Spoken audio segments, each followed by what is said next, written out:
Hi, my name is Lito Santos. I'm the Capital Facilities Engineer over at Vallecitos Water District. I was the project engineer for the Rock Springs sewer replacement. Probably one of the most difficult parts about the project was digging into this greenbelt and restoring it. And we're back here revisiting it.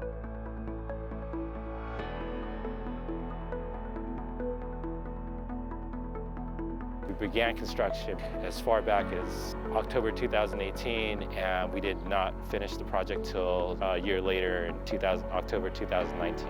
We took every single environmental precautions that we could. Prior to beginning construction, we needed to do a nesting survey for any active birds, needed to do a raptor survey to protect any live birds or anything like that. With this waters of the U.S., we had to tunnel underneath the creek and not disturb the flow of the waters of the U.S.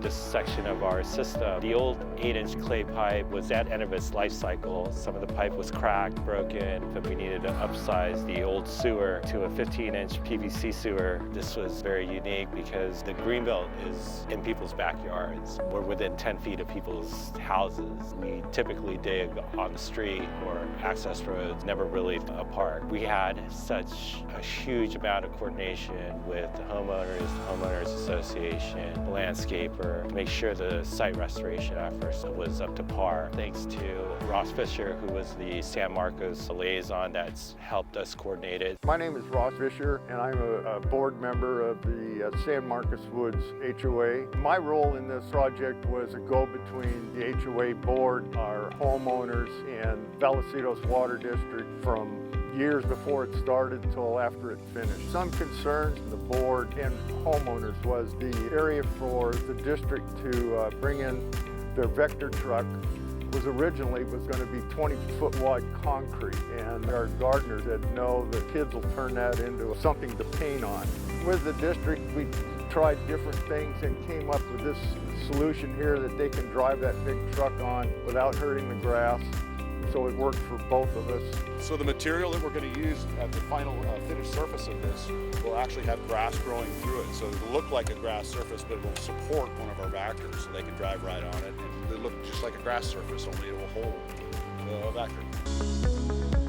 One of the upgrades that we did was replacing the manholes and lifting them 2 feet above the ground. We're next to a creek. This area gets heavily inundated with groundwater and water that it's up to almost where that bridge is and experiences 10-year storms that are pretty substantial. The old manholes were flush with the ground. We elevated them 2 feet above ground, higher than the floodplain, so that we wouldn't get groundwater intrusion. Another reason too that we replaced the manholes, the old alignment was too close to the creek, so we moved the alignment further away from the creek so that we're no longer within the embankment of the creek. We took extra precautions to waterproof the manholes. We coated it to get extra waterproofing on the exterior, and then on the interior we use an epoxy lining system that keeps the longevity of the manhole. They're also larger diameter so that it's easier for operations to either make entry if needed and just workability.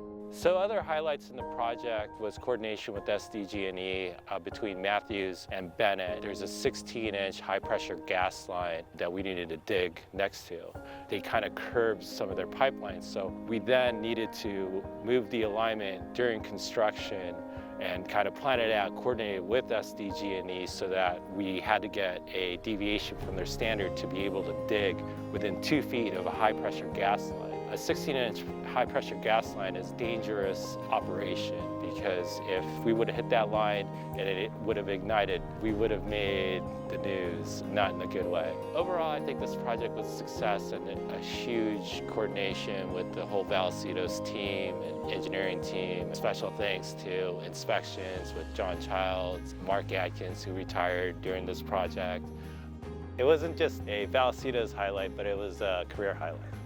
I would say that Vallecitos left the Greenbelt area as good or better than it was before they started. On a scale of 1 to 10, Vallecitos was very good. I got to put them at a 9.5 or a 10. I don't know if anybody's supposed to get a 10. We had 2 really good inspectors working with Lito Santos, the engineer. Everything that we asked for was done by the district. This green on these risers, they were black tar, and I asked Lito, I said, that looks kind of ugly. You think we could paint them green? And he said, pick out the color you want and we'll paint it. And they did.